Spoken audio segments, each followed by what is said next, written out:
Maybe you've heard us speak for Anderson Plumbing, Heating, and Air on the radio and tell what a great company that Mary Jean Anderson runs. It really is a great company. They are fanatical about customer service. They wow every client. Nobody wows clients like they do.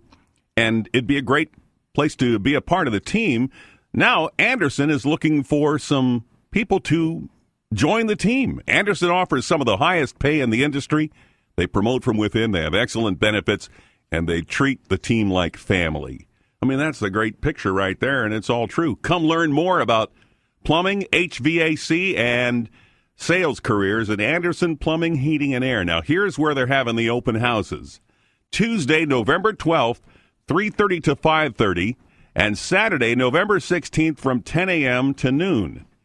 That's Tuesday, November 12th, 3:30 to 5:30, and Saturday, November 16th, 10 a.m. to 12 p.m. at 1150 North Marshall Avenue in El Cajon. Now, you need to call because space is limited, so you want to call Megan, and here's the phone number to call Megan. It's 619-449-7646, 619-449-7646. This is a very unique spatial opportunity to go to work and have a career with San Diego's hometown plumber, Anderson Plumbing, Heating, and Air. This doesn't happen very often, so if you're thinking you might want to do this, call Megan, get a reservation, go in there and check out Anderson Plumbing, Heating, and Air.